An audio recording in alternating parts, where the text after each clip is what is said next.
sejam bem-vindos a mais um episódio de Mal ao Longe. Eu gostava imenso que vocês estivessem a ouvir os mesmos sons que eu estou a ouvir, portanto, eu vou-me calar durante um segundo para ver se vocês conseguem ouvir isto.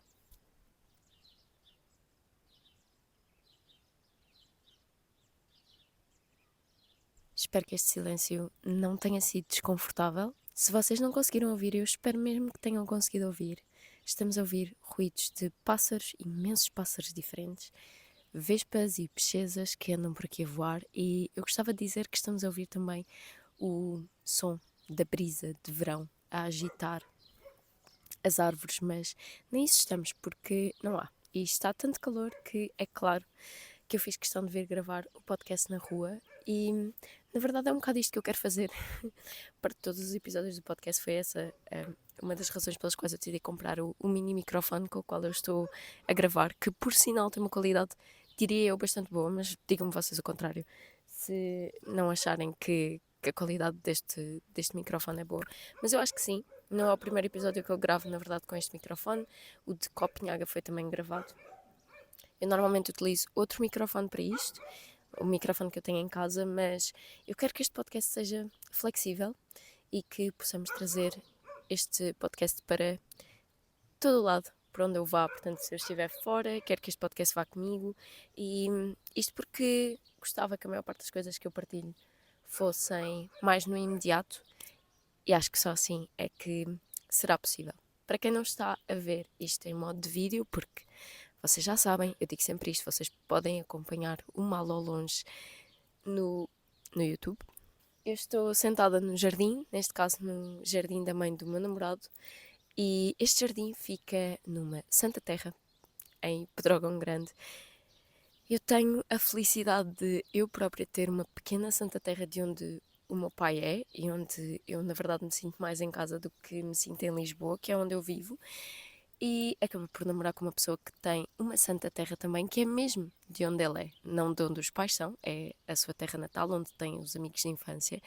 E há uma magia enorme em pertencer a um sítio mais pequeno como estes, onde as pessoas se conhecem de toda a vida, onde as ligações são extremamente fortes entre as casas, entre as diferentes famílias, e que não estão só dependentes dos laços de sangue.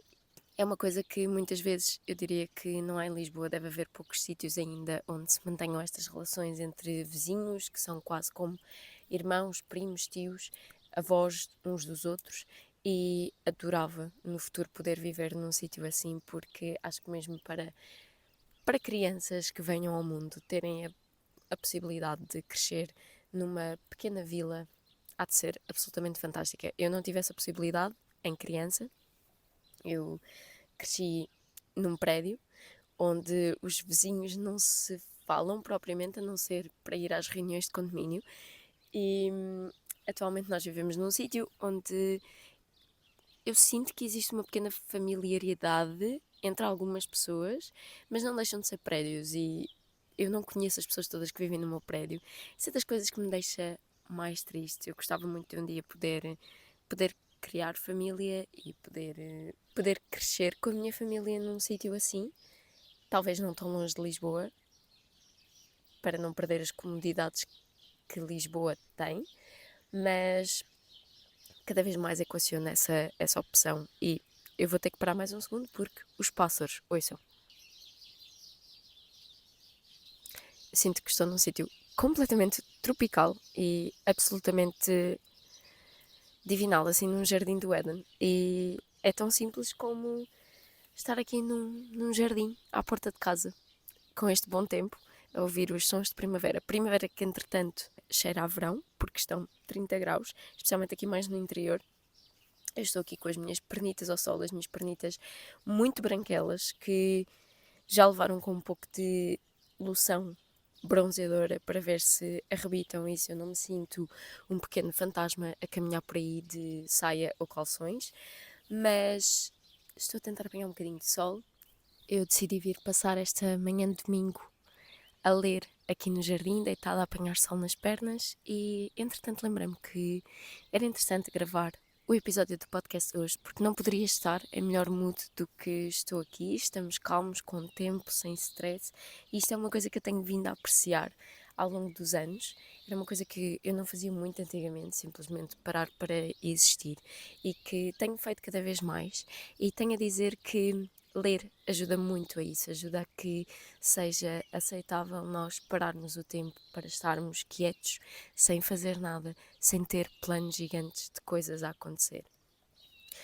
Antigamente para mim era muito do eu tenho que fazer tudo e mais alguma coisa, tenho que ir aqui, tenho que ir ali, tenho que sair por sair, e agora percebo que às vezes existir só é importante para a cabeça, é importante para o corpo também, e na verdade é uma coisa que eu tenho vindo a pensar que eu sempre fiz muito no verão, porque eu sempre adorei ir à praia e os meus pais são absolutamente loucos por praia e, portanto, durante o verão, todos os fins de semana, e nem apenas durante o verão, desde que a primavera fica quente o suficiente para ser tolerável estar umas horas na areia, desde que esse tempo começa que para o meu pai abre a época balnear, mesmo antes da época balnear efetivamente abrir, e muitas vezes não íamos para a praia mesmo, porque está vento, há ondas, o mar está ainda agitado e não há nadadores salvadores.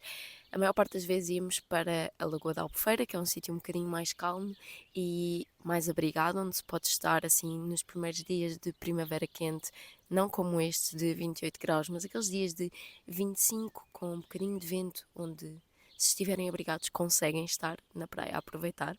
E durante o verão, durante esses tempos, sempre foi plano de domingo para os meus pais e, consequentemente, para mim, ir para a praia e descansar.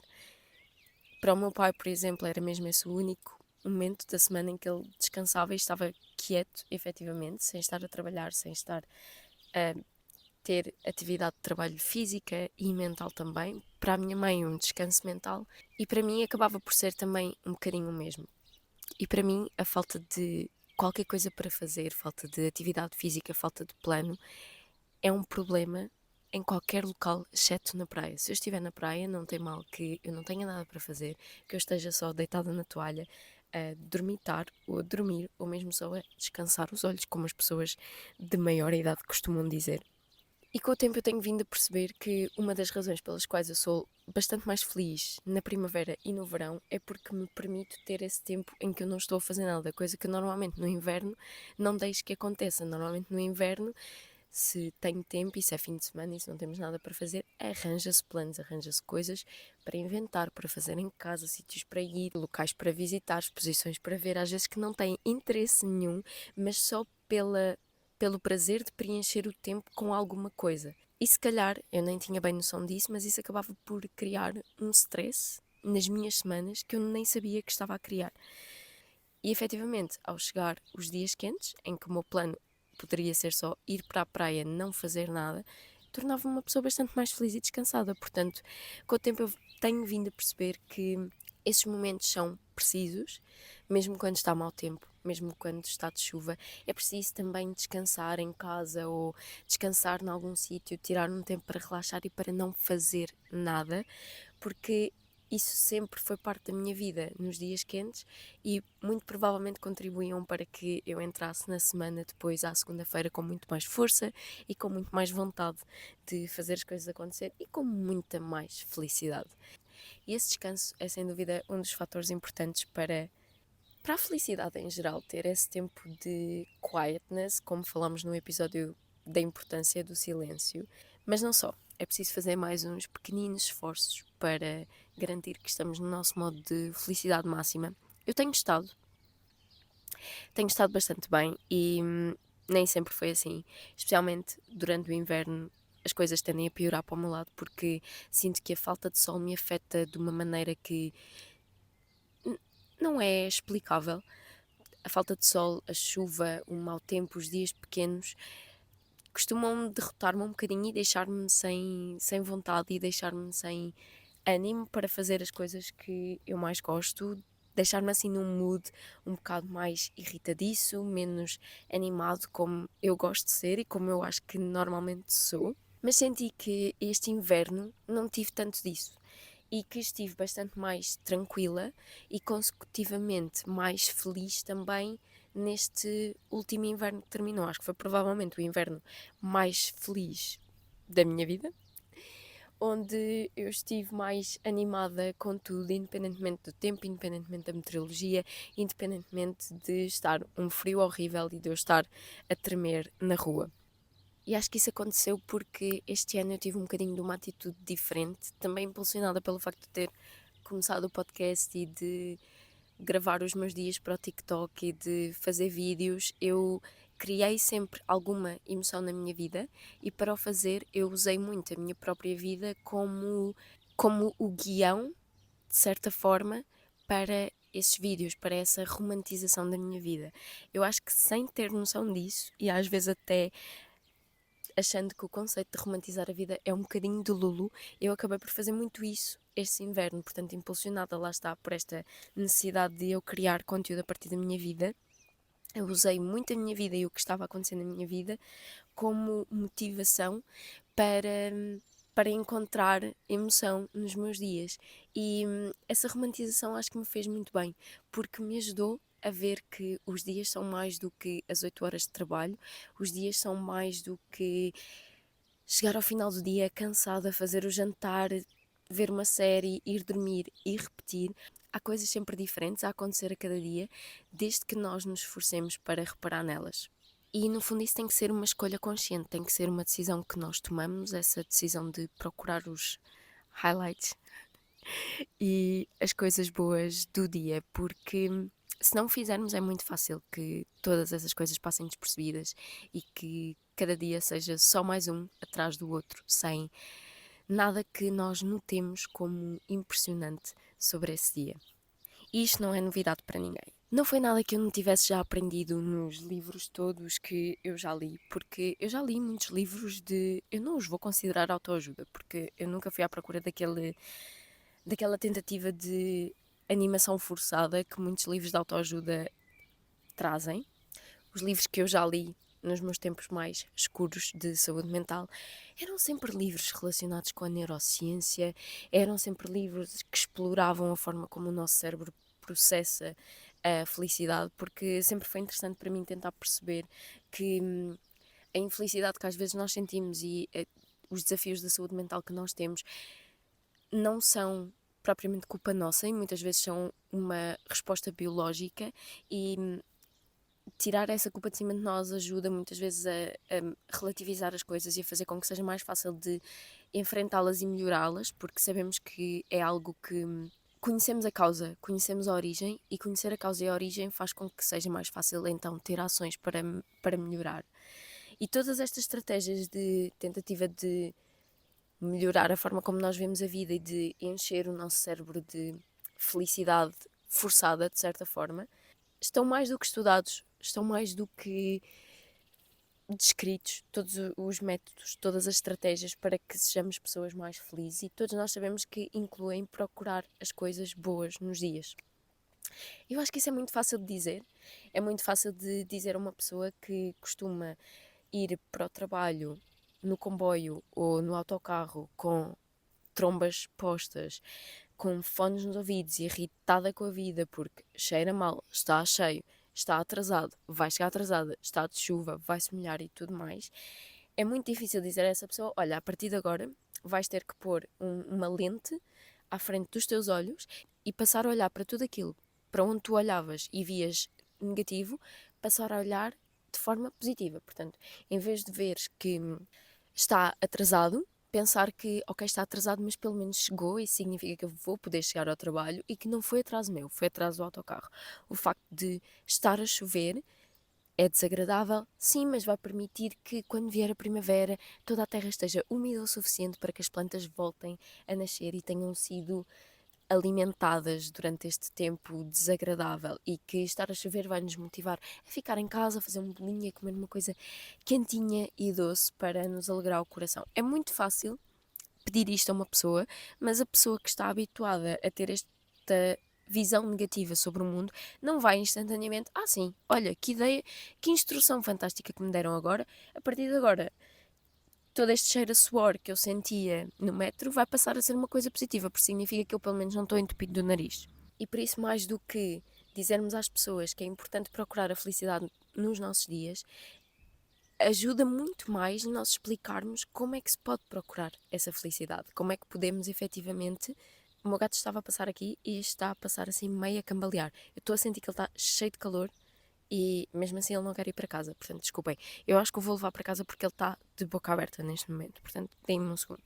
E se é importante nós explicarmos às pessoas que procurar a felicidade nos dias é a melhor maneira de ser feliz, procurar as coisas boas é a melhor maneira de ser feliz, é ainda mais importante ajudarmos toda a gente a desenvolver estratégias para que procurar essa felicidade não seja uma frustração, para que de repente não tenhamos de passar da pessoa que odeia certas coisas ou que se incomoda com certas coisas para a pessoa que vê só o positivo nisso, porque isso é tóxico, isso não é bom para a saúde mental de ninguém. Nós de repente temos que deixar de ser a pessoa que somos, com os gostos que temos, com as annoyances que temos também e cuja personalidade está também assente nas coisas que a incomodam e que normalmente tentam evitar. E a melhor estratégia que eu desenvolvi para procurar a felicidade nos meus dias foi ter-me desafiado a publicar um TikTok todos os dias, o que eu tenho feito desde o início de janeiro e que contribuiu altamente para que eu tivesse tido um inverno tão mais feliz este ano.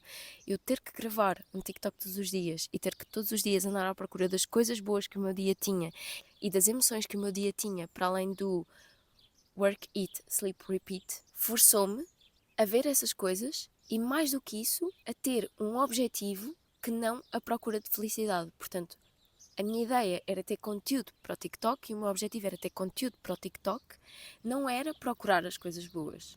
Encontrar as coisas boas no meu dia era, na verdade, uma consequência e não um objetivo. Era aquilo que eu retirava extra da minha tarefa diária de publicar um TikTok e de gravar um TikTok. Isso fez-me perceber que a felicidade mais genuína que nós podemos sentir é aquela que nos chega acidentalmente e não como objetivo. O objetivo não deve ser procurar a felicidade. A felicidade deve ser o resultado de um outro objetivo que nós temos para os nossos dias, para a nossa vida. Porque se a felicidade for o objetivo e o propósito, só nos estamos a condenar a uma infelicidade permanente, porque vamos achar que estamos permanentemente a falhar. A felicidade tem que ser o resultado, não o objetivo. E se eu me sentei aqui hoje e pensei em gravar o podcast numa perspectiva de romantização da minha vida, sim, sem dúvida, achei que seria muito mais giro que o cenário do podcast de hoje fosse este cenário natural e fantástico, ao invés do cenário típico do meu quarto, onde eu gravo sempre. Mas se isso me permitiu ver o privilégio que é ter este espaço verde aqui à porta de casa, só desta família, onde eu posso relaxar ao sol, onde eu posso ouvir os passarinhos a cantar com toda a calma deste mundo, claro que sim. E a prova disso foi a quantidade de pessoas que por aqui passou e que disse, ao menos alguém que aproveite o jardim, porque ele está só aqui para os outros verem e ninguém aqui vem e ninguém o usa. E a verdade é essa, nós às vezes temos a maior fonte de felicidade à nossa frente ou à porta de casa e não a vemos, nem tiramos proveito dela. E acho que já disse tudo o que eu tinha para dizer esta semana. Eu vou continuar por aqui, não à procura de felicidade, mas à procura de outras coisas, com a felicidade a acontecer acidentalmente. E tudo o que vos desejo é que vocês tenham na vossa vida também qualquer estratégia para que a felicidade vos venha ter às mãos e não tenham de ir procurar. Fica aqui o desafio para os comentários do YouTube e para as caixinhas do Spotify, para vocês partilharem comigo qual é que é a coisa que vocês fazem na vossa vida, nos vossos dias, que vos permite tropeçar na felicidade. Eu quero saber qual é que é a estratégia. E se não têm, está na altura de desenvolverem uma, porque não há nada melhor. Vemo-nos na próxima quarta-feira, às 7 da manhã, como sempre. Tenham uma boa semana. Beijinho grande.